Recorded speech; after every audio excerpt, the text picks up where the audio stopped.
অস্ট্রেলিয়ার বিরুদ্ধে তৃতীয় ওডিআই ম্যাচটা জেতবার পরে আমরা প্রত্যেকটা ভারতীয় ক্রিকেট ফ্যান বিরাট কোহলি এবং রোহিত শর্মাকে নিয়ে মাতামাতি করতে শুরু করে দিই। অবভিয়াসলি করাটাই উচিত, কারণ রোহিত শর্মা এবং বিরাট কোহলি দুজনেই এত দিন পরে কামব্যাক করেছে এবং কামব্যাক করবার পরে রোহিত শর্মা সেঞ্চুরি করেছে, বিরাট কোহলি হাফ সেঞ্চুরি করেছে, ম্যাচকে নট আউট দুজনে থেকে ম্যাচ জিতিয়েছে, যার কারণে আমরা উল্লাস আনন্দ করতে শুরু করে দিই। কিন্তু আমরা সেই মুহূর্তে একজন প্লেয়ারের কথা ভুলেই যাই আমরা টোটালি, আর তিনি হলেন শ্রেয়াস আইয়ার।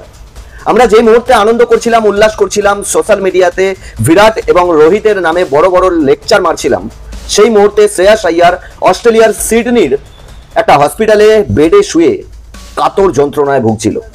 এই মুহূর্তে ভারতীয় টিমের প্রত্যেকটা প্লেয়ার দেশে ফিরে এসেছে, কিন্তু ফিরতে পারেনি এখনো পর্যন্ত শ্রেয়াস আইয়ার। তৃতীয় ওডিআই ম্যাচে যেভাবে অ্যালেক্স ক্যারির ক্যাচটা ধরেছিল, আমি গ্যারান্টি দিয়ে বলতে পারি যে 90% ভারতীয় প্লেয়াররা ওই ক্যাচটা অন্তত ছেড়ে দিত, চেষ্টা করে হলেও হয়তো ছেড়ে দিত, কিন্তু শ্রেয়াস আইয়ার ছাড়েনি।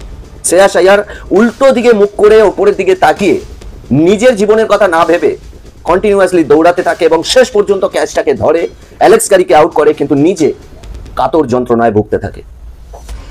শ্রেয়াস আইয়ারের বিষয়ে সত্যি কথা বলতে এখন আমার বলতে খারাপ লাগছে যে শ্রেয়াস আইয়ার খুব কম সুযোগ পায়, না টেস্টে ঠিকভাবে সুযোগ পায়, না ওডিআইতে ঠিকভাবে সুযোগ পায়, না টি-20তে সুযোগ পায়।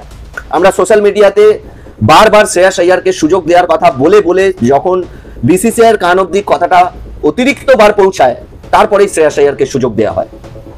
আর সেই শ্রেয়াস আইয়ার বলতে পারো যে দেশের জন্য, দেশের ক্রিকেটের জন্য জীবন দিয়ে দেয়, এরকম একটা বিষয়, পুরো জান লড়িয়ে দেয়।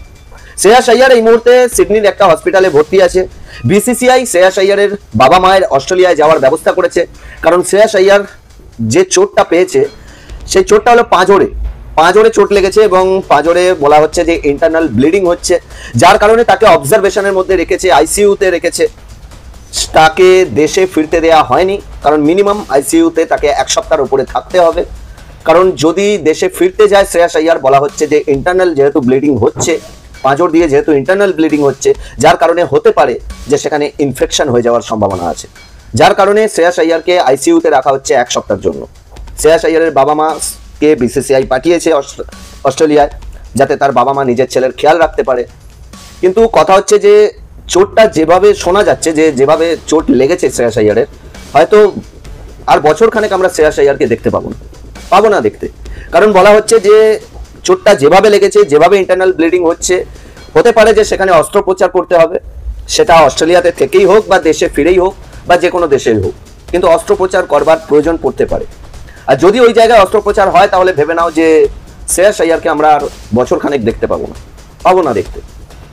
তবে বিষয়টা হচ্ছে, দেখো সিরিয়াসলি বলছি, তোমাদের কার কি মনে হয় আমি জানি না, তবে শ্রেয়াস আইয়ারকে আমি মনে করি যে ওডিআইতে অন্তত এই মুহূর্তে বিরাট কোহলি এবং রোহিত শর্মার পরে যদি সবচেয়ে ভরসাযোগ্য ব্যাটসম্যান বলে কেউ থেকে থাকে, সে হলো শ্রেয়াস আইয়ার। এটা আমার নজরে অন্তত। তোমাদের কি মনে হয় এই বিষয়ে অবশ্যই কমেন্ট করে জানিও। আর জানি আমাদের হাতে কিছুই নেই, তবে আমরা ভগবানের কাছে প্রার্থনা করতে পারি যাতে শ্রেয়াস আইয়ার খুব দ্রুত সেরে উঠতে পারে, খুব দ্রুত যাতে রিকভার করতে পারে এবং খুব দ্রুত যাতে টিমে আবার জায়গা তৈরি করতে পারে।